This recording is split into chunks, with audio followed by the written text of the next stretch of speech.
महिला ने देर रात 40 सेमी ऊंची हील पहनी और आईने में अपने सुंदर शरीर को निहारा। वो समझ नहीं पा रही थी कि उसका पति उसे धोखा क्यों दे रहा है। उसने खिड़की से देखा कि सामने वाला लड़का कपड़े बदल रहा था। लड़के के मांसल शरीर ने उसे तुरंत आकर्षित कर लिया। जब वो उसे देख लेती है तो वह डर जाती है और जल्दी से छिप जाती है। फिर भी मैं पर्दे के पीछे से देखने से खुद को रोक नहीं सका। उसने कभी सोचा भी नहीं था कि यह अनुभव उसके भावी जीवन में अंतहीन दुष्स्वप्न लेकर आएगा। कोई हुआ एक विश्वविद्यालय में चीनी भाषा की शिक्षिका है। हालांकि वो लगभग 40 वर्ष की है, फिर भी उसमें आकर्षण है। हालांकि उसे अभी भी उसके पति ने धोखा दिया है। सतह पर तो परिवार सामंजस्यपूर्ण लग रहा था, लेकिन उसके पति के विश्वासघात ने उसे बहुत दुख पहुंचाया। उस दिन जब मैं अपने बेटे के साथ बाहर जाने वाला था तो गैराज का शटर दरवाजा अचानक खुल गया। अन्यथा यदि कोई खराबी आती है तो दरवाजा केवल मानव शक्ति द्वारा ही खोला जा सकता है, लेकिन एक महिला होने के नाते उसकी ताकत सीमित है और इस समय एक मजबूत बुझाऊ ने उसकी समस्या को सुझाने में मदद की। जब मैंने पलटकर देखा तो पाया कि यह वही पड़ोसी लड़का था जिसे मैंने कल रात देखा था। उसका नाम दाजूंग था और वह बगल में रहने वाले बूढ़े आदमी का पोता था।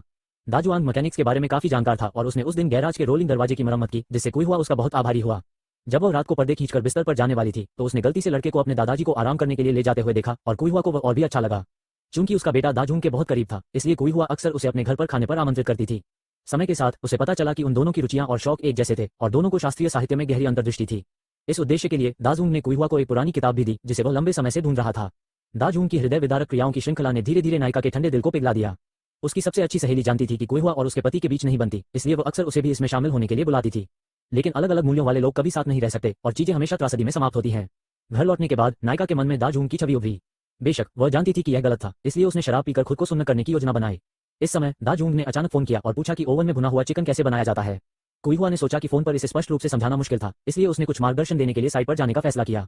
वे दोनों साथ बैठकर रोस्ट चिकन बना रहे थे। बातचीत के दौरान दाजूंग ने उसकी प्रशंसा करते हुए कहा, ओह नहीं, मैं अद्भुत हूँ। सेक्सी कोई हुआ को लगा कि माहौल ठीक नहीं है, इसलिए वो खड़ी हुई, अपना सामान पैक किया और जाने के लिए तैयार हो गई। अप्रत्याशित रूप से जब वह पलटी तो वह दाजूंग की बाहों में जा गिरी। उसकी कोमल आंखों और शराब के उत्प्रेरण को देखते हुए कोई हुआ ने धीरे धीरे अपना प्रतिरोध खो दिया और दाजूंग के साथ एक रोमांटिक रात बिताई। यहाँ इसे देखना अच्छा नहीं है, इसलिए मैं इसे बाकी सबके लिए देखूंगा। अगले दिन कोई हुआ को होश आया और उसने चारों ओर देखा, पिछली रात जो हुआ उसे याद करते हुए। उसे इतना पछतावा हुआ कि वो बस जल्दी से अपना सामान पैक करके निकल जाना चाहती थी। इस समय दाजूंग विशेष रूप से नाश्ता लाया। उसने सोचा कि यह उन दोनों के लिए एक सुंदर कहानी की शुरुआत थी, लेकिन कोई हुआ ने इससे इनकार किया। उसने ये तर्क देने की बहुत कोशिश की कि कल रात जो हुआ वो एक अच्छी गलती थी।